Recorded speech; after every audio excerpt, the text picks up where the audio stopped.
Santmat channel को subscribe करें, साथ ही घंटी को दबाकर ऑल नोटिफिकेशन सेलेक्ट करें।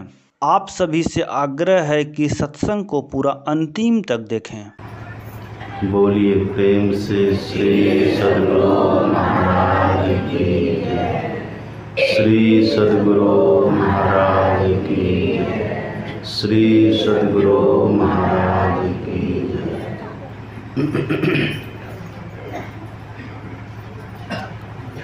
बुध मंगलमय साधु समाज, परम आदरणीय सत्संग प्रेमी महानुभावों, पूजनीय माताओं तथा भक्तिमती बहनों, हम लोग नवरात्रि के उपलक्ष्य में यहाँ सत्संग और ध्यान कर रहे हैं।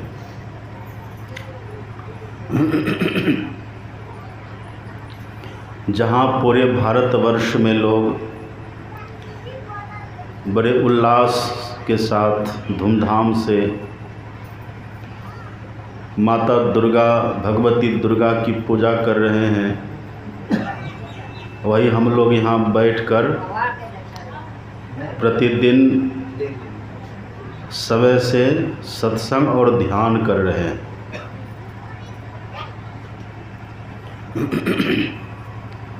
और सत्संग के क्रम में अलग अलग विषयों का पाठ करके उस पर माता दुर्गा और संत मत के ज्ञान का समन्वय करके आपको सुनाया जाता है। अभी हम लोगों ने जो पाठ में सुना था, भगवान श्री राम अपनी प्रजाओं को बुला करके उपदेश दिया है, और उपदेश में भगवान ने मानव तन की महत्ता बताई। भगवान खुद खड़े हुए और प्रजाओं को संबोधित करते हुए भगवान ने कहा, हे मेरी प्रजाओं, यह जो मानव का शरीर आपको मिला है, ये बड़े भाग से मिला है, और यह मानव का शरीर भगवान कहते हैं देवताओं को भी दुर्लभ है। देवता भी इस मानव तन के लिए तरसते। भगवान तो यहाँ केवल सुर दुर्लभ कहते हैं, और रामायण में ही आप पढ़ेंगे दूसरी जगह पर काकभुसुंडी जी ने कहा, जीव चराचर जांचत जेही। जिस मानव तन को चर अचर जितने जीव हैं सब चाहता है, वही मानव का शरीर है। यह हम लोगों को मिला हुआ है। कैसे मिला? आपने प्रातः काल में सुना था, इस मानव तन को अपने से कोई पा नहीं सकता है। कोई सोचे कि हम पुण्य कर्म करें अथवा और भी किसी तरह का कर्म करें और मानव तन पा लें, ये नहीं। यह मानव का तन प्रयास साध्य नहीं है। हम प्रयास करके इसको पाना चाहें नहीं होगा। और मैंने यह भी कहा था, दुनिया का कोई भी बड़े से बड़े पद वाले कोई व्यक्ति हों या फिर कोई देवी देवता हों, यह मानव का तन नहीं दे सकता। यह मानव का तन जब भी मिलेगा, एकमात्र पर ब्रह्म परमात्मा, हम जिनकी संतान हैं, जिनका हम अंश हैं, उनकी कृपा से ये मिलता है। वही आपने भी पाठ में सुना। भगवान कहते हैं, आकर 4,84,000 योनि भ्रमत यह जीव अविनाशी, फिरत सदा माया कर प्रेरा, काल कर्म स्वभाव गुण घेरा। भगवान कहते 4 खानियों में 84 लाख योनियाँ हैं। 4 खानी कौन सब हैं? अंडज, पिंडज, उष्मज और अंकुरज। ये 4 खानियाँ हैं। और इस 4 खानियों में 84 लाख प्रकार की योनियाँ हैं। कौन सब हैं? एक संत ने यह भी गिनाया। संत कहते हैं 30 लाख स्थावर जानो। स्थावर कहते जो एक ही जगह पर स्थिर होकर के रहे। संत कहते हैं स्थावरों का जो प्रकार है, इसकी जो क्वालिटीज़ है, वह 30 लाख प्रकार का है। पेड़ पौधा पहाड़ जो एक ही जगह पर स्थिर रहते हैं। अब पेड़ भी है तो तरह तरह का पेड़ है, पौधा है तो विविध प्रकार के पौधे हैं, बहुत कुछ है। तो इसका प्रकार 30 लाख प्रकार है। और फिर जो जल में चलने वाले प्राणी हैं, जो जलचर है, उसका प्रकार है 9 लाख। 9 लाख सब जलचर जानो। तो 30 और 9 कितना हो गया? 39। 11 लाख कृमि कवि गाय। कृमि कीड़े मकोड़े कीट पतंग, इसका प्रकार है 11 लाख। 39 और 11 50। 20 लाख पशु जानहु भाई। 20 लाख है पशुओं का प्रकार। तो 50 20 70।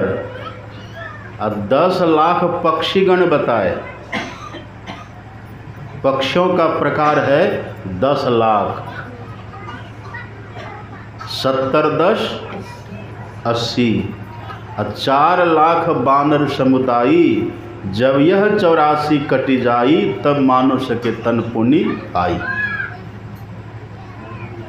अंतिम में 4 लाख प्रकार का बंदर। आपने देखा ना बंदर कितने तरह के होते हैं। कहीं देखिए काला मुँह वाला, लंगूर लोग कहते हैं, कहीं देखिए लाल मुँह वाला, तरह तरह का 4 लाख प्रकार का बंदर। ये सब मिला करके 84 लाख प्रकार की योनियाँ। भगवान कहते हैं कि हे मेरी प्रजाओं, यही जो 84 लाख प्रकार की योनियाँ हैं, इसी में ये जीव बहुत भटका है। 84 भुगती घनी, अब बहुत सही जम मार। जम की मार बहुत खाएं। अभी जो आप और मनुष्य बने हुए हैं ना, कितनी सुंदर व्यवस्था है, देख रहे हैं ना आप। भूख लगती है भोजन कर लेते हैं, प्यास लगती है पानी पी लेते हैं, काम करते करते थक जाते हैं विश्राम कर लेते हैं, गर्मी लगती है पंखा चला लेते, कूलर चला लेते, सर्दी लगती है रजाई की व्यवस्था कर लेते, कंबल की व्यवस्था कर लेते हैं, हीटर चला लेते हैं। ये सब तरह का संजोग, सब तरह की व्यवस्था इस मानव तन के लिए है। इसलिए भगवान सुने ना पाठ में कह रहे थे साधन धाम। इस मानव तन में सब तरह की व्यवस्था है। साधन कहते व्यवस्था, सब व्यवस्था है। तो भगवान ने यह जो मानव का शरीर आप और हम सबको दिया है, ये बड़ी कृपा करके दिया है। और 84 लाख योनियों में भटकते भटकते जब बहुत क्लेशित होते हैं, पीड़ित होते हैं हम जीवात्मा, तब देते हैं, शरीर देते हैं। और अद्भुत बात है, आपने कभी देखा जो भी मनुष्य हो सब सारे 3 हाथ के होते हैं। आपके हाथ से दूसरे नहीं, अपने हाथ से सबके सब सारे 3 हाथ के होते हैं। आज जो बच्चा जन्म लेगा ना, आज भी उसको अपने हाथ से नाप करके देखिएगा तो वह भी 3.5 हाथ का होगा। और जो 50 साल के पुराने हैं ना, उनको भी नाप करके देखिए, वो भी अपने हाथ से 3.5 हाथ का ही होगा। क्या सृष्टि है भगवान की। संत कबीर साहब कहते हैं घर तो 3.5 हाथ। ये क्या शरीर घर के समान है। जैसे घर में हम रहते हैं, ऐसे शरीर रूपी घर में जीव रहता है। तो कबीर साहब कहते हैं ये जो शरीर रूपी घर है कैसा है। घर तो 3.5 हाथ, घनात 4.25। कहाँ मढ़ावे मेढ़िया लंबी भी तुषार। कभी कभी कोई व्यक्ति 4.25 हाथ के भी अपवादत स्वरूप हो जाते हैं, नहीं तो प्राय सब 3.5 हाथ। अब सवाल है कि 3.5 हाथ का ही क्यों? प्रश्न हो सकता है कि भगवान ने इस मानव तन को 3.5 हाथ का ही क्यों बनाया? 4 हाथ का बना देते, 5 हाथ का बनाते, 3.5 हाथ का ही क्यों? कारण क्या है? सुनिएगा ध्यान से। एक हाथ में कितना बित्ता होता है? नाप करके देखिएगा। एक हाथ में अपने हाथ में अपने बित्ता से सबके सब 2 बित्ता का होता है, और एक हाथ में 2 बित्ता, तो 3.5 हाथ में कितना बित्ता? 7 बित्ता हो गया। और एक बित्ता में आप नाप करके देखिएगा तो 12 अंगुल होते हैं। एक बित्ता में 12 अंगुल, तो 7 बित्ता में कितना अंगुल? 12 सत्ते 84। ये 84 अंगुल का शरीर भगवान ने दिया है। इसके पीछे राज क्या है? इसके पीछे रहस्य क्या है? मर्म भेद क्या है? एक ही बात है इसके पीछे। भगवान कहते हैं 84 लाख योनियों का चक्कर काट करके जो जीव इस मानव तन में आया है, इसीलिए 84 अंगुल का है। और इसी मानव तन में रह करके हम 84 लाख योनियों में जाने के कारण को मिटा सकते हैं, इसलिए मानव तन 84 अंगुल का है। दोनों बात है। 84 लाख योनियों में भटकते भटकते हम मनुष्य बने, इसीलिए 84 अंगुल का। और इसी मानव तन में रह करके हम 84 लाख योनियों से मुक्त हो सकते हैं, इसीलिए 84 अंगुल का। अब सुनिएगा ध्यान से। इस शरीर को काया भी कहते हैं। क्या कहते हैं? काया। और अभी हम लोग पूजा किनकी कर रहे हैं? माता दुर्गा। अभी हम लोग पूजा कर रहे हैं माता दुर्गा की। और आप जानते हैं इस शरीर को क्या कहते हैं? आप पढ़ करके देखिए महर्षि महिपदावली। हमारे गुरु महाराज जी लिखते हैं काया मतलब शरीर। ये जो शरीर है, काया दुर्ग दुखद बंदी खाना। काया दुर्ग, जो शरीर है ना, एक दुर्ग के समान है। हम लोग पूजा किनकी करते हैं? पूजा करते दुर्गा की। क्यों करते दुर्गा की पूजा? जिनकी कृपा से शरीर रूपी दुर्ग का नाश हो जाए, वही है माता दुर्गा। ध्यान से सुनिएगा। जिनकी कृपा से शरीर रूपी दुर्ग से हम छूट जाएं, ये दुर्ग है ना, हम शरीर रूपी दुर्ग में कैदी की तरह हैं, कैदी बने हुए हैं। अभी देखते हैं लोग, मेरे पास बहुत तरह के लोग आते रहते हैं। कोई कहते कि बाबा सर में दर्द है, कोई कहते बाबा पेट में दर्द है, कोई कहते बाबा घुटना में दर्द है। तो हम कहते हैं आपको सर में ना दर्द है, आपको तो दर्द नहीं ना है। नहीं, हमको तो नहीं है, मेरे सर में है। हम कहते हैं आपको दर्द नहीं ना, आपके पेट में न है। कहते हाँ, हमको दर्द नहीं है बाबा, हमारे पेट में दर्द है। हम कहते हैं आपको दर्द नहीं ना, आपके घुटना में न दर्द है। कहते हाँ बाबा, हमको दर्द नहीं है, घुटना में दर्द हो रहा है। तो हम कहते थे एक काम करिए ना, आप जब आपको आपके माथा में दर्द है, आपके पेट में दर्द है, आपके घुटना में दर्द है, तो आप इससे निकल न जाइए। आप पेट से, घुटना से, माथा से निकल जाइए ना। जब आप तो अलग हैं, शरीर अलग है, हम अलग हैं, तो आप निकल जाइए इससे। तब ये कहते कि बाबा ये कैसे होगा? तब हम कहते एक बात आप बताइए, आप अपने घर में रहते हैं, कमरा में रहते हैं, रूम में रहते हैं ना आप। यदि रूम में कोई आपको कष्ट होता है, कोई परेशानी अगर आपको रूम में लगे, तब रूम से बाहर होते हैं कि नहीं? घर में कोई परेशानी हो, घर में कोई कष्ट हो, तब घर से बाहर होते हैं कि नहीं? हाँ बाबा घर से तो बाहर हो जाते हैं, तो यह भी तो घर ही है। उस घर में परेशानी होती है, आप आराम से बाहर हो जाते हैं, यह भी तो घर ही है, आप इससे भी बाहर हो जाइए, कोई कष्ट नहीं होगा। तब कहते कि बाबा ये कैसे होगा, ये नहीं हो सकता है। ये हो सकता है, ये संभव है, लेकिन आप और हम नहीं कर सकते हैं, ये बात है। हो सकता है, बहुत इसका इतिहास है, बहुत प्रमाण है, बहुत लोग ऐसा करते हैं, जब चाहे तब निकल जाए। अच्छा एक बात आप बताइए, शरीर से निकलने को कहते हैं क्या? आम भाषा में उसी को मृत्यु कहते हैं। जब जीव शरीर से निकलता है ना, उसी को मृत्यु कहते हैं। मरना, मरना मतलब क्या? इससे निकल जाना। शरीर से जीव निकल गया तो मृत्यु हो गई। अब पढ़िए कबीर साहब की वाणी। संत कबीर साहब कहते हैं, जा मरने से जग डरे, मेरो मन आनंद, कब मरिहों कब पैहों पूर्ण परमानंद।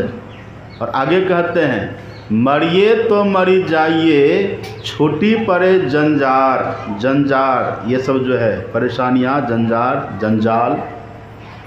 मरिए तो मरी जाइए, छूटी पड़े जंजार, ऐसी मरनी को मरे दिन में 100 बार।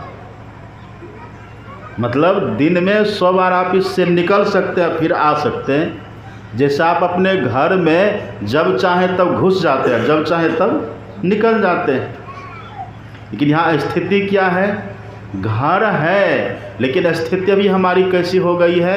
स्थिति अभी हमारी हो गई है कैदी की तरह। जैसे कैद में रहता है ना, आप देखेंगे कैद में कैदी भी रहता है, और वहीं जेल में जेलर भी रहता है। जेल में कैदी भी है और जेल में जेलर भी है। जो कैदी है ना, वो अपने मन से जेल से बाहर नहीं जा सकता, लेकिन जो जेलर है वो जब चाहे तब निकल सकता है। अभी हम कैदी की तरह हो गए। जो शरीर है ना भी हमारा, ये कैदी की तरह इसमें हम हैं। वही हमारे गुरु महाराज जी कहते हैं, काया दुर्ग, ये दुर्ग है। इसी काया रूपी दुर्ग का जो नाश करे, जिनकी कृपा से इस शरीर रूपी कैद से हम मुक्त हो जाएं, जिनकी कृपा से इस शरीर रूपी कैद से हम निकल सकें, उसी का नाम है, उसी शक्ति का नाम है दुर्गा। हमारे गुरु महाराज जी कहते हैं, काया दुर्ग दुखद बंदी खाना, जले अग्निया में दुखी। बड़ा भाव है, ध्यान से सुनिएगा। नवरात्रा चल रही है ना, नवरात्रा। नवरात्रा का मतलब क्या? नवरात्रा, नौ मतलब 9, 9। रात्रा मतलब रात्रि, नवरात्रि भी लोग कहते हैं। ये नवरात्रा क्या है? नवरात्रा किसको कहते हैं? यह जो मानव का शरीर है ना, आप हम सब का, इसमें कितना द्वार है? इस मानव के तन में कितना द्वार है? सब कोई जानते हैं। 5 द्वार है पूरब की तरफ, 2 द्वार है पश्चिम की तरफ, 1 द्वार है उत्तर की तरफ है, 1 द्वार है दक्षिण की तरफ। 5 द्वार पूरब किसको बोलते हैं? यही है पूरब, ऊपर। ये 5 द्वार है। 2 आँख का द्वार, 2 नाक का द्वार, 1 मुंह, 5 हो गया। ये 5 द्वार। और 2 द्वार है पश्चिम की तरफ। पश्चिम मतलब नीचे, मलमूत्र त्याग का जो द्वार है, पैखाना पेशाब त्याग का जो द्वार है, वो 2 हो गया।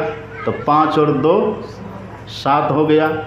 1 द्वार है उत्तर की तरफ, ये कान हो गया। 1 है दक्षिण की तरफ, ये कान हो गया। तो 7 और 2 9 हो गया। यही 9 द्वार है। ये 9 आपके शरीर में, सबके शरीर में, मनुष्य के शरीर में, सबके शरीर में ये 9 द्वार है। और जब तक इस 9 द्वार में, अच्छा ये 9 द्वार है कहाँ? सुनिएगा ध्यान से। ये 9 द्वार कहाँ है? जो शरीर है ना हमारा, आँख से नीचे के भाग को कहते पिंड, आँख से नीचे के भाग को पिंड कहते हैं, और आँख से ऊपर के भाग को ब्रह्मांड कहते हैं। ये जो 9 द्वार है ना, इस पिंड में ही है। ये आँख से नीचे, आँख और आँख से नीचे ये 9 द्वार है। इसी को हमारे गुरु महाराज कहते हैं पिंड के 9 द्वार में। पदावली में पढ़िएगा, ये जो 9 द्वार है, इसी 9 द्वार में क्या है? इस 9 द्वार में क्या है? घोर अंधकार भरा हुआ है। हमारे गुरु महाराज जी कहते हैं पिंड के 9 द्वार में भरा अंधकार, अश्रुति फंसी है मझार भजो साध गुरु। ये आंख बंद करते क्या दिखता है? सबको सुन रहे हैं कि नहीं? यही नहीं सब। चोरी पकड़ी जाएगी, कभी काल तन रहता है यहाँ, मन उड़ जाता है, उसकी भी चोरी पकड़ी जाएगी। इसलिए मन को भगाइए मत ज़्यादा। कैसे सुनिएगा? मैंने कहा था ना, प्रसन्न होकर के एक टक वक्ता को देखिए, एक टक देखिए, कान से सुनिए, मन से अगर दीक्षा लिए हैं तो गुरु मंत्र जो आपको मिला है उसका जप करिए, आनंद आ जाएगा। आंख बंद करते क्या दिखता है? आंख बंद करते सबको घोर अंधकार दिखता है। घटवा घोर रे अंधारी, घोर अंधकार, घटवा घोर रे अंधारी, श्रुति आंधरी भई। ये घोर अंधकार है। ये घोर अंधकार हमारे गुरु महाराज जी कहते हैं पिंड के 9 द्वार में भरा अंधकार, श्रुति फंसी है मझार। ये जो 9 द्वार है ना हमारा, इस 9 द्वार में घोर अंधकार है। उसी घोर अंधकार में हमारी चेतना फंस गई, हम फंस गए। और अंधकार को तम कहते हैं। क्या कहते हैं? तम। तो जहाँ तम वहीं जम, जहाँ तम है ना वहीं जम है। इसलिए कबीर साहब कहते हैं इक तो अंधेरी कोठड़ी अता में दिया न बाती हो। जो कोठड़ी है ना, जहाँ आप और हम रहते हैं, कहाँ रहते हैं आप और हम? शरीर हमारा भरे ये बड़ी कल्याणी में है। शरीर हमारा भले गोड्डा डिस्ट्रिक्ट में है, बड़ी कल्याणी में है, लेकिन आप कहाँ हैं? आप किधर रहते हैं? आप इस शरीर के भीतर में हैं। और शरीर के भीतर में कहाँ रहते हैं? आँख बंद करने के बाद जो घोर अंधकार आपको दिखता है ना, उसी अंधकार में है। तो कोई आपको पूछे कहाँ रहते हैं तो क्या कहिएगा? क्या कहिए?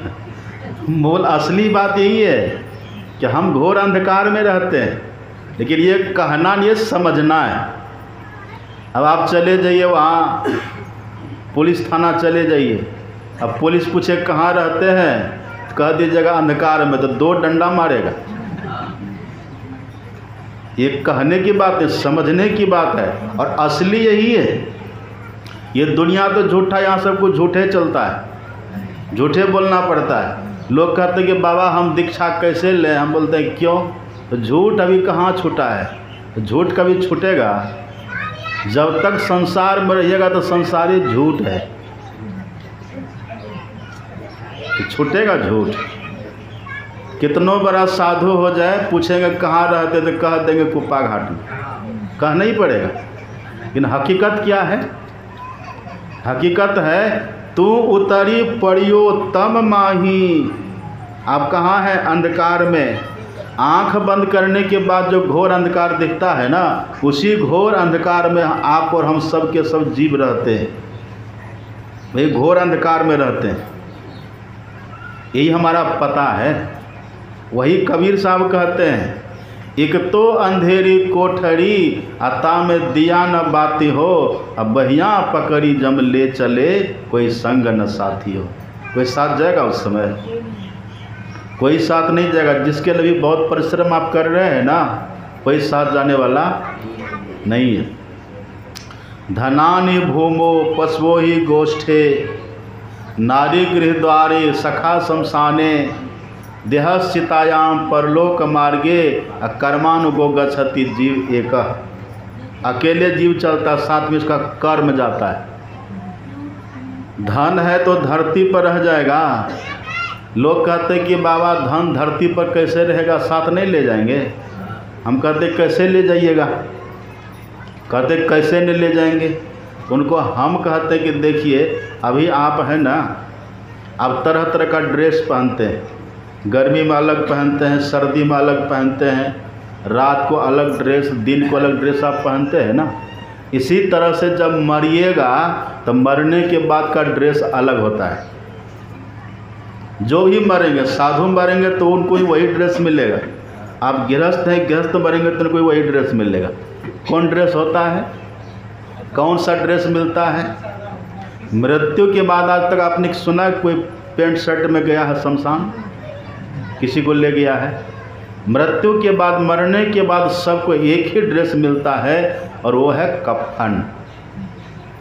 अब कफन बनता है किसका, किस कपड़ा का कफन बनता है? वो कॉटन का नहीं बनता, कॉटन का हो सकता, कॉटन का होता है। और वो कपड़ा कहलाता है क्या? उसका नाम है मार्किन। अब मार्किन का मतलब क्या? हमारे यहाँ कहते हैं मार तब किन, पहले मर और तब किन, वही है मार्किन। मरकिन जिंदा में कोई नहीं खरीदता मार्किन। अब मार्किन का बना कफन, कफन में जेब होती है तो पैसा कहाँ रखिएगा? आपका पैंट खोल लिया गया, शर्ट खोल लिया गया, तिजोरी की चाबी ले ली गई, अकाउंट जो था वो भी ले लिया गया, सब कुछ ले लिया गया आपका। अब कहाँ रखिएगा पैसा? अब कफन में तो जेब नहीं है। एक बूढ़ी ने कहा कि बाबा हम लोग तो पर्स रखते हैं, तो पर्स आपको ले जाने देगा? कमर का धागा तक खोल लेता है। सब यही रहेगा। अकेले चलेंगे, जैसा नेकी बदी कर्म करें ना वो साथ चलेगा। एक तो अंधेरी कोठरी तामे दिया न बाती हो, अब बहिया पकड़ी जम, जम ले चले कोई संग न साथी हो। जहाँ तम है वहाँ जम है। और नौ द्वार में क्या है? यही नवरात्रा है। नवरात्रा मतलब क्या? नवो द्वार में रात्रि अंधकार है। जब तक नवरात्रा है तब तक महिषासुर मरेगा। महिषासुर कब मरता है? वो 10वां दिन मरता है। जानते हैं कि ना आप? विजयादशमी को मरता है। जब तक ये नवरात्रा है ना तब तक ये महिषासुर नहीं मरेगा। महिषासुर है कौन? मन ही महिषासुर है। अपना जो मन है ना, ये मन ही महिषासुर है। और दुर्गा माता सवार किस पर होती हैं? सिंह वाहिनी है वो। ये है मन, मन ही है महिषासुर। मतलब मन ही उस राक्षस के समान है जिसको किसी देवी देवता ने भी परास्त नहीं कर सका है। ये मन सबको परास्त करता है। महिषासुर ने सबको परास्त किया पर महिषासुर को किसी ने परास्त नहीं किया है। ये मन रूपी महिषासुर सबको परास्त करता है पर मन रूपी महिषासुर को परास्त करने वाला कोई नहीं। सुर नर मुनि सब पची पची हारे, हाथ ना आवे चोरड़ी। ये मन रूपी महिषासुर किसी के बस जल्दी नहीं होता, नहीं होता है। तो जब तक ये नवरात्रा है, जब तक नवो द्वार में अंधकार है, तब तक ये मन रूपी महिषासुर मरेगा नहीं। यही है। और जब तक नौ द्वार में आप और हम है ना, तब तक तुलसीदास जी लिखते, उनकी वाणी में आप पढ़िएगा। तुलसीदास जी कहते हैं नवमी नवद्वार पुर बसी। नवमी नवद्वार, जो 9 द्वार है, 2 आँख का, 2 कान का, 2 नाक का, मुँह का, मलमूत्र विसर्जन का, ये जो 9 द्वार है। तुलसीदास जी कहते हैं नवमी नवद्वार पुर बसी, न आपू भल किन। ये 9 द्वारों में रह कर के अच्छा हमने नहीं किया है।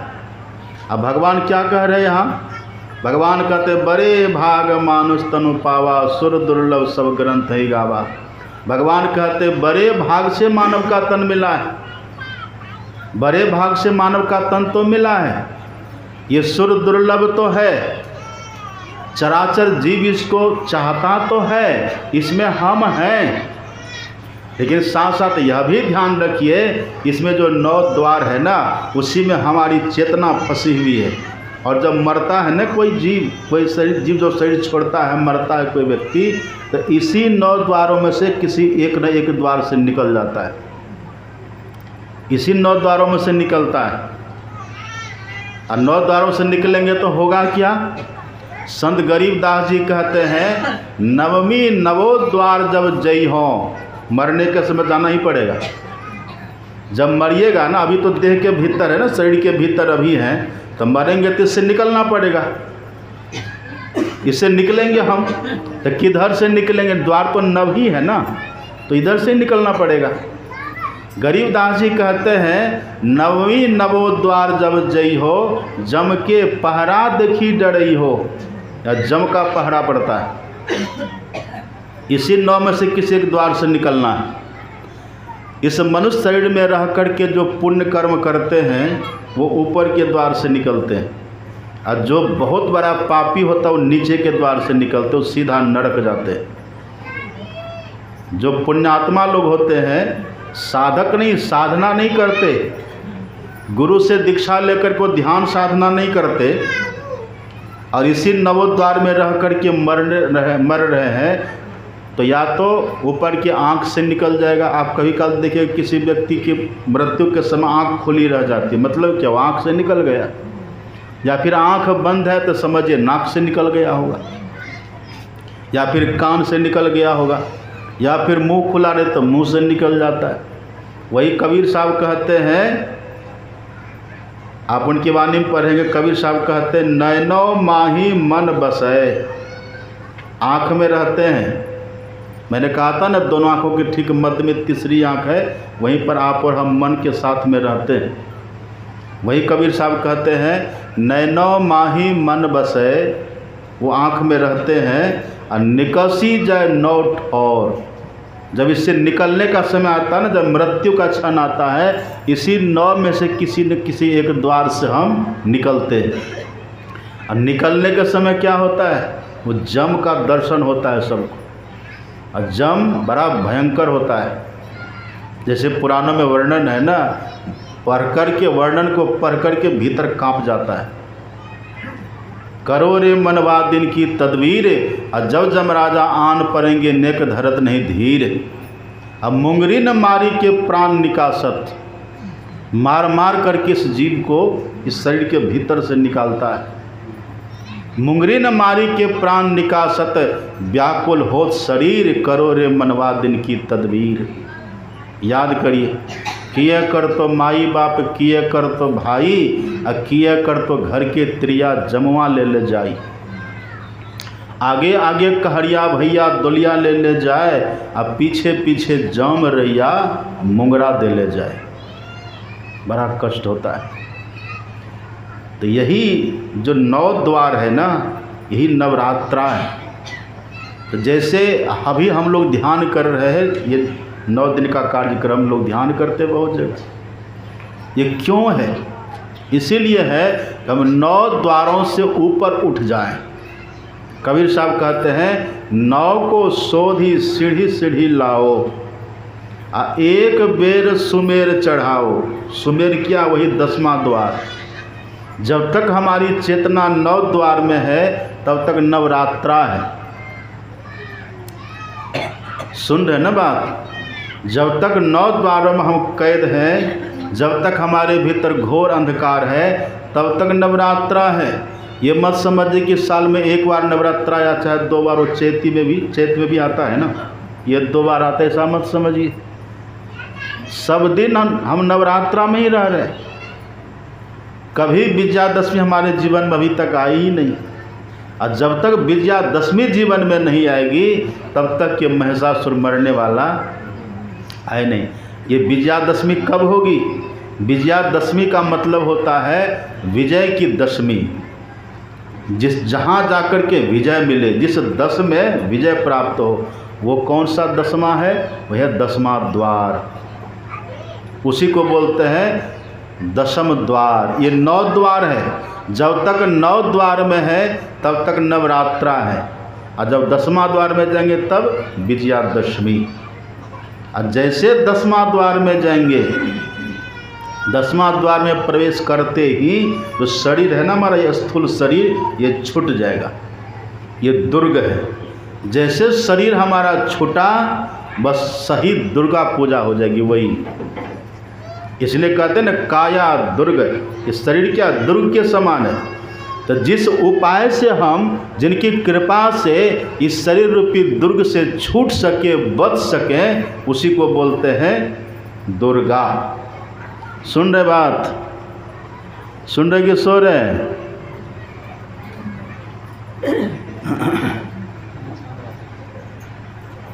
यही दुर्गा पूजा है। जैसे 10वां द्वार में हम गए, 9 द्वार से ऊपर उठे, 10वां द्वार में जैसे गए, अंधकार खत्म, प्रकाश हो जाएगा। और जैसे प्रकाश होगा, प्रकाश के होते ही, मैंने कल भी कहा था, जब कोई देवी देवता प्रकट होते हैं ना, तो वहाँ पहले प्रकाश होता है। और जब कोई भूत प्रेत प्रकट होता है तब आंधी तूफान। तो जैसे अपने भीतर प्रकाश होगा, उसी प्रकाश में आपको आदिनाद, उसी को ब्रह्मनाद भी कहते हैं, उसी को नाद ब्रह्म भी कहते हैं। वही दुर्गा का स्वरूप है, वो प्रकट हो जाता है।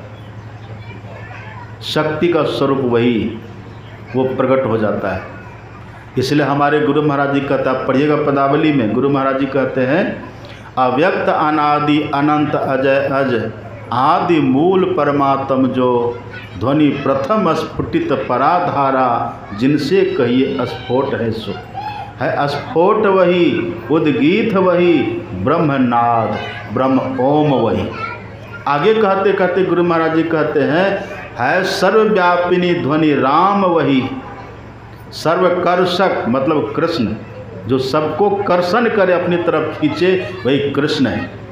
तो वही जो ध्वनि है, जो ईश्वर से उत्थित नाद है, ईश्वर से जो प्रकट नाद है, शब्द है, वही राम है, वही कृष्ण है।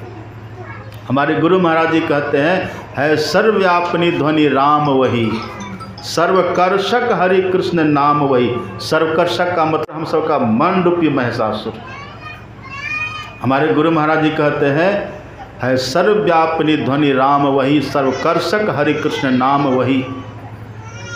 है परम प्रचंडिनी शक्ति वही है, और शिव शंकर हर नाम वही। वही शिव शक्ति है, वही परम प्रचंडिनी शक्ति, मतलब वही दुर्गा है, वही दुर्गा है। अब रामायण को पढ़िएगा ना, रामायण में लिखा हुआ है, तुलसीदास जी लिखते हैं, दुर्गा कोटि अमित अरिमर्दन। करोड़ों दुर्गा के समान शत्रुओं का नाश करने वाला है ये दुर्गा। उसी को बोलते हैं सर्वव्यापिनी ध्वनि, परमात्मा का नाद। देखिए, जब ये सृष्टि हुई ना, अभी जो हम लोग संसार देख रहे हैं, जो संसार सृष्टि है, ये सृष्टि कैसे हुई है? इस सृष्टि को ईश्वर ने बनाई है। कैसे बनाई है? खुद से बनाई है? नहीं, ईश्वर में मौज होती है, केवल मौज। और जैसे ईश्वर में मौज होती है, एक कंपन होता है, वाइब्रेशन होता है। और जहाँ भी कोई कंपन होता है, वाइब्रेशन होता है, वहाँ पर शब्द होता है। ईश्वर में मौज हुई, फिर कंपन हुआ, और वहीं से जो शब्द प्रकट होता हुआ है, वही है दुर्गा स्वरूपा, वही दुर्गा का प्रतीक है, वही परम प्रचंडिनी शक्ति। अभी देख, तभी लोग संसार में कहते हैं, पहले पेड़ हुआ कि पहले बीज हुआ? क्या कहिएगा? आपसे हम पूछें, पहले पेड़ हुआ कि बीज हुआ, तो क्या कहिएगा? पहले बीज की पेड़, क्या कहिएगा? पेड़। बीज, तो बीज आया कहाँ से? बीज कहाँ से आया? यदि कहते कि नहीं पहले पेड़, तो पेड़ बिना बीज का हो जाएगा? कहते पहले बीज, तो क्या बीज बिना पेड़ का हो जाएगा? आपसे हम पूछें पहले मुर्गी हुई कि पहले अंडा हुआ, क्या कहिएगा? क्या कहिएगा? मुर्गी। तो मुर्गी बिना अंडे के हो गई। पहले मुर्गी कह देंगे तो मुर्गी बिना अंडे के, यदि अंडा कहेंगे तो क्या अंडा बिना मुर्गी के हो सकता है? कैसा विचित्र है ये। अब देखिए संत इसका समाधान करते हैं। संत कहते हैं एक शब्द सब कुछ किया। यही जो दुर्गा है, माँ दुर्गा। लोग कहते हैं ना, जो ब्रह्मा विष्णु महेश नहीं कर सके, जो 3300 करोड़ देवी देवता नहीं कर सके, वही करी है माता दुर्गा ने। तो आप तो केवल कह देते पर समझते तो है नहीं। संत इसका समाधान करते हैं। एक शब्द, वही शब्द जो परम प्रचंड शक्ति, जो ईश्वर में मौत से कंप हुआ और कंप के बाद जो नाद प्रकट होता है, शक्ति, वही वो चेतन शब्द है। अभी जो हम बोलते हैं ये जड़ है, आप बोलते हैं जड़ है, लेकिन वो जो शब्द है ना वो चेतन है, उसको चैतन्य शब्द कहते हैं। वो परम प्रचंड शक्ति है और सबके भीतर में हो रहा है। कबीर शब्द शरीर में बिन गुण बाजे तात, अंतर बाहर रमी रहिया ताते छूटी भ्रांत। वही जो शब्द है वो सबके भीतर है, वही दुर्गा स्वरूपा है, सबके भीतर है। उसी दुर्गा की जो उपासना करते हैं, शब्दात्मिका सुमिलर्ग जुसान निधानम, उसकी जो उपासना करते हैं, उसका शरीर रूपी दुर्ग, ये जो कैद खाना है ना, इससे वो मुक्त हो जाते हैं। वही दुर्गा है। वही जो परम प्रचंड शक्ति। तो यहाँ तो हम कहते हैं पहले बीज की, पहले पेड़, पहले मुर्गी की, पहले अंडा। तो ये तो कमज़ोर लोग ऐसा करता है। जो कमज़ोर लोग होते हैं ना, पहले बीज बोएगा फिर पेड़ होगा फिर बीज, ये कमज़ोर लोग करते ऐसा। संत कहते हैं एक शब्द सब कुछ किया। जो चैतन्य शब्द है, परमात्मा की ध्वनि है। आप पढ़िए न पुराणों में, जब माता दुर्गा प्रकट हुई तो अट्ठास करती, अट्ठास हास्य करती, अट्ठास करती। ये क्या है? वही शब्द का प्रतीक है। उनका सिंह की गर्जना, माता दुर्गा की सिंह का जो सिंह है वो गर्जना कर रहा है, ये शब्द का प्रतीक है। एक शब्द सब कुछ किया, ऐसा समरथ सोए, आगे पीछे सो करे जे बलहीना होए। जो बलहीन व्यक्ति होते हैं, जो बलहीन होते हैं ना, वो आगे पीछे करते, पहले बीज तब फिर पेड़, पहले अंडा फिर मुर्गी, वो ऐसा करते हैं। लेकिन परमात्मा का वो परम प्रचंडिनी, वो जो शक्ति है उनकी, वो कैसी है? एक ही बार परमात्मा ने कहा हो, ये हो, बस हो गया। मैं उस देश की बात बताता हूँ, आसमान के बीच सुलाख है जी, बादशाह उसी के बीच बैठा, सुरुख तो उसका चेहरा है जी। वहाँ से हू की आवाज़ आवे, ये हू की आवाज़। कहते न हरिंग कलिंग क्या क्या लोग पढ़ते हैं, ये हू की आवाज़, ये परम प्रचंड शक्ति।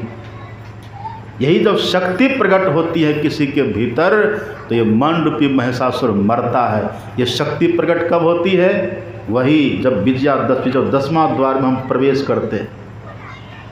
जैसे नवों द्वार से ऊपर उठ कर के हम 10वें द्वार में जाते हैं, वही जो 10वां द्वार है उसी को बोलते मोक्ष का द्वार। क्या बोलते हैं? अभी भगवान कह रहे थे ना, साधन धाम मोक्ष कर द्वारा।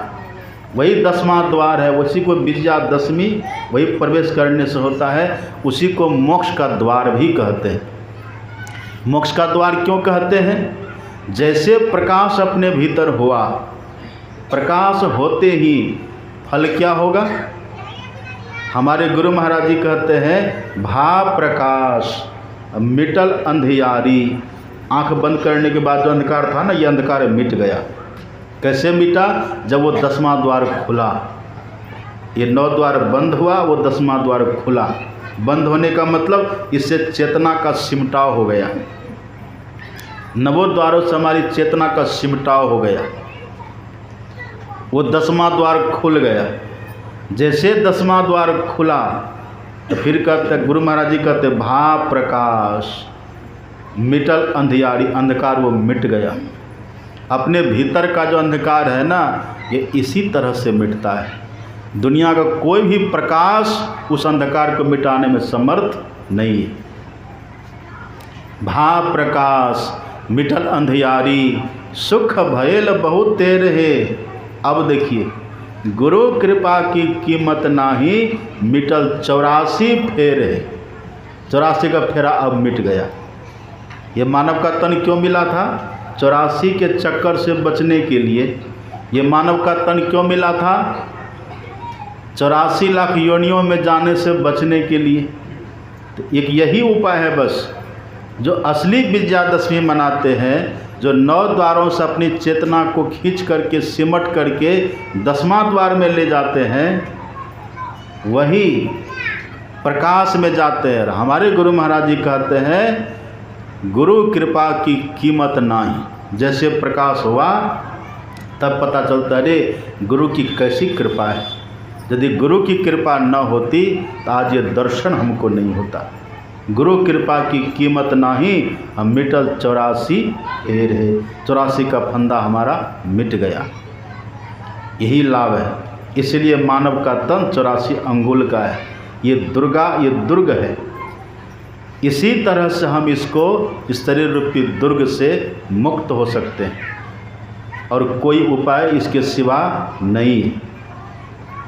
अब जैसे प्रकाश अपने भीतर हुआ, प्रकाश हो गया, उसी प्रकाश में शब्द प्रकट होता है। प्रकाश होने के बाद भी महिषासुर मरता नहीं, ये मन मरता नहीं। आपने सुना नहीं, जो महिषासुर था, ये महिषासुर स्वर्ग भी चला गया। और स्वर्ग का मतलब क्या? प्रकाश। स्वर्ग में प्रकाश। और रामायण को पढ़िएगा तो रामायण में लिखा हुआ है, कागभूषुंडी जी महाराज कहते हैं, नर समान नहीं कवन्यो देही, जीव चराचर जांचत जेही, नरक सरग अपवर्ग निशेनी।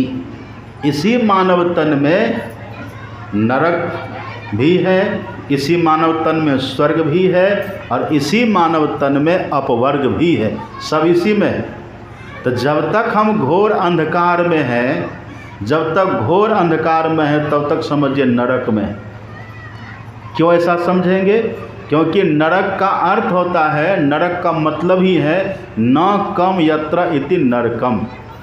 जहाँ थोड़ा सा भी सुख न हो उसी को नरक बोलते हैं। जहाँ दुख ही दुख हो उसी को नरक बोलते हैं।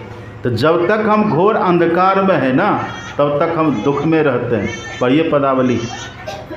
गुरु महाराज जी कहते हैं, आषाढ़ गाढ़ अंधार घट में, गाढ़ अंधकार है ना भीतर, आषाढ़ गाढ़ अंधार घट में जाते दुख अपार है।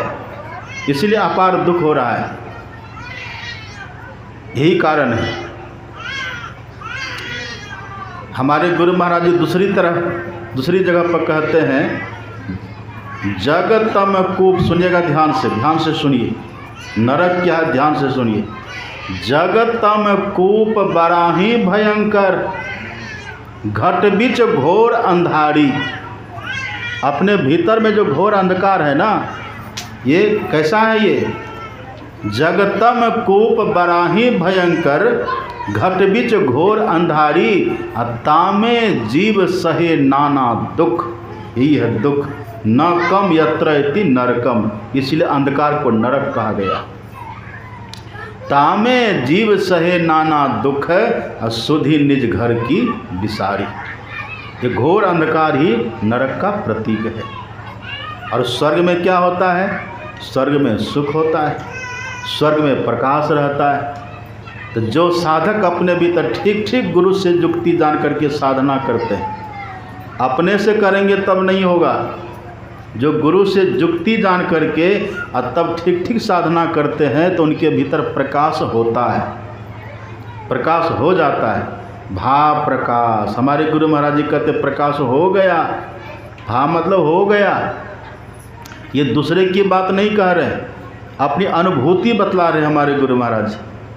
भाव प्रकाश मिटल अंधियारी, सुख भयल बहु तेरे। स्वर्ग में क्या होता है? सुख होता है। ये प्रकाश ही स्वर्ग है।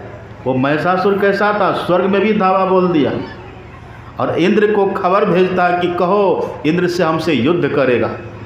और इंद्र ने महिषासुर की चुनौती स्वीकार करके चला है युद्ध करने के लिए, और थोड़ी ही देर में महिषासुर ने इंद्र को भी युद्ध में परास्त कर दिया। मतलब स्वर्ग पर भी शासन हो गया।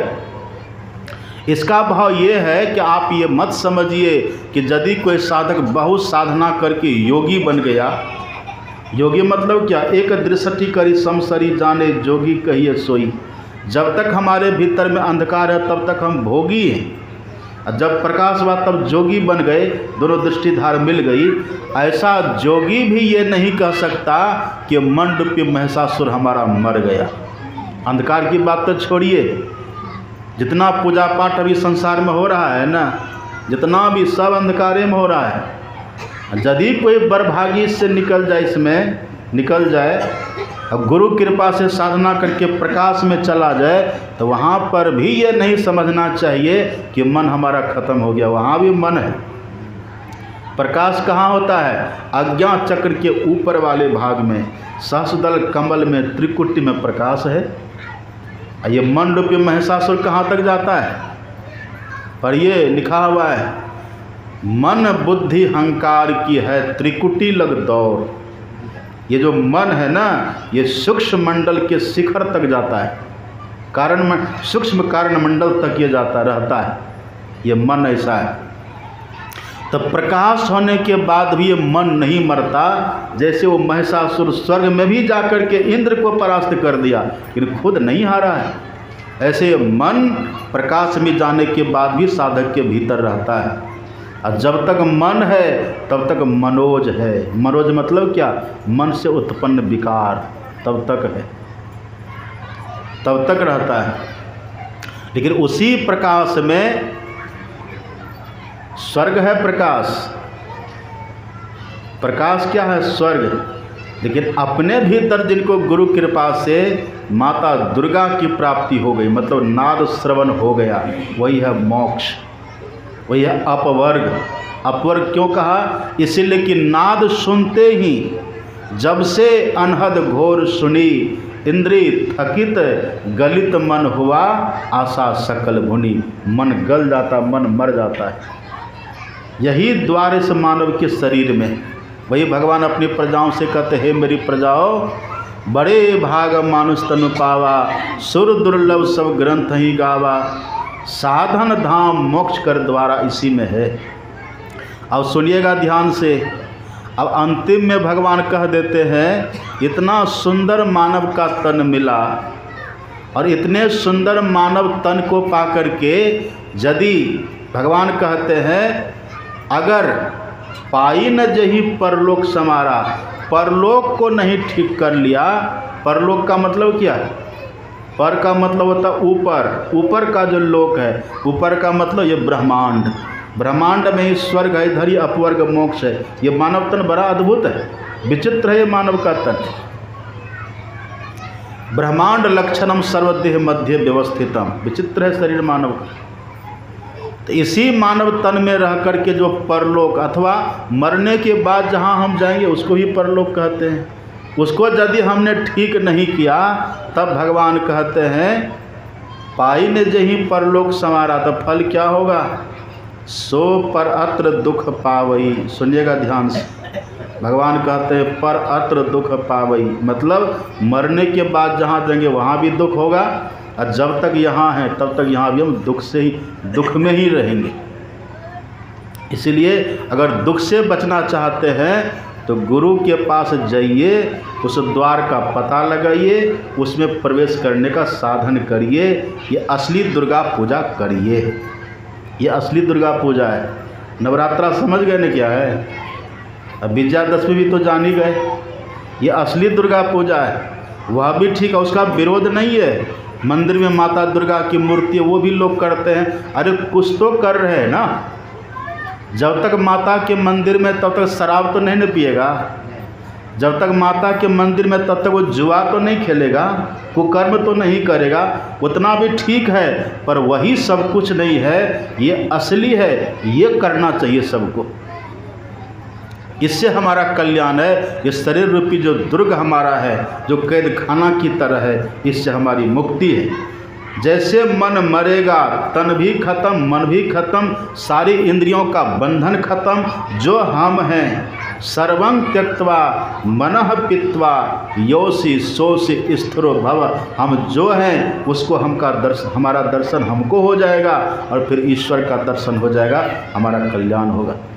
इसके लिए आवश्यकता है कि सद्गुरु के पास सद्गुरु की खोज करिए। सद्गुरु की खोज करो प्यारी, खोज करनी पड़ेगी सबको। ये मत समझिए कि मास्टर बन गए तो काम हो गया, ये मत समझिए कि डॉक्टर बन गए तो काम हो गया, ये मत समझिए कि हम करोड़पति बन गए तो काम हो गया। नहीं नहीं, सब करोड़पति आपका ख़त्म हो जाएगा, सब मास्टर डॉक्टर का पद आपका मटिया मेट हो जाएगा। जब पूछेगा क्या आप मास्टर बने थे, पूछेगा जमराज, पूछेगा मालिक तो क्या तू बताएगा। वहाँ पूछा जाएगा मनुष्य बना था, मानव का तन मिला था। क्यों मिला था मानव का तन? भजन करने के लिए। तो भजन किया, साधन किया, मोक्ष के द्वार को जाना, सब कुछ पढ़ करके मास्टर बन गए, प्रोफेसर बन गए, पर मोक्ष के द्वार को जाने ही नहीं। सब कुछ पढ़ करके इंजीनियर बन गए, बड़े बड़े नेता बन गए, डीएम सीएम पीएम क्या क्या बन गए, सब कुछ बन गए, लेकिन मोक्ष के द्वार को जाने ही नहीं, तो समझिए मानव का तन व्यर्थ चला गया। 184 भ्रमी के पाँव पर अटके आए, अब की पासा ना पड़े, फिर 84 जाए, अब फिर 84 में जाइए। प्रधानमंत्री के पद से अब सुअर बनिए, प्रधानमंत्री के पद से उतर करके अब चूहा बनिए। मतलब क्या? किसी भी पद पर रहिए, पद पर रहना खराब नहीं है, पद पर रहिए, परंतु पद पर रह करके इस मानव तन में रह करके जो जानना चाहिए जानिए। जिसके लिए राम भगवान कहते मोक्ष कर द्वारा किधर है उसको जानिए, सब काम करिए, और सब काम करते हुए प्रतिदिन ये अभ्यास भी करिए। हमारे गुरु महाराज जी कहते थे, लोग कहते कि समय नहीं मिलता है, क्या करेंगे? गप करने का समय मिलता है, बाजार घूमने का समय मिलता है, बैठ करके जुआ खेलने का समय मिलता है, टीवी देखने का समय मिलता है, पैखाना जाने का समय मिलता है, पेशाब करने का समय मिलता है। अब बैठ करके थोड़ी देर ध्यान करेंगे इसका समय नहीं मिलता है। ये बहाना वहाँ नहीं चलेगा, वहाँ न चलेगा बहाना किसी का। मेरी न मानेगा जमराज मनाएगा, तेरी करनी का फल तुझे रो रो के भुगताएगा। इसलिए अभी समय रहते, अभी समय हमारे हाथ में है, अभी समय वक्त हमारे हाथ में है, हमारा विचार हमारे हाथ में है। विचार को बदलिए और खान पान को सुधार करके गुरु से दीक्षा लीजिए और ये दुर्गा पूजा प्रारंभ कर दीजिए। ये शरीर रूपी दुर्ग का नाश हो जाएगा, असली दुर्गा पूजा हो जाएगी और मानव तन सफल हो जाएगा, मोक्ष की प्राप्ति हो जाएगी। जन्म मृत्यु के चक्कर से हम छूटेंगे, इसके लिए ये मानव तन है। तो अब इतना ही।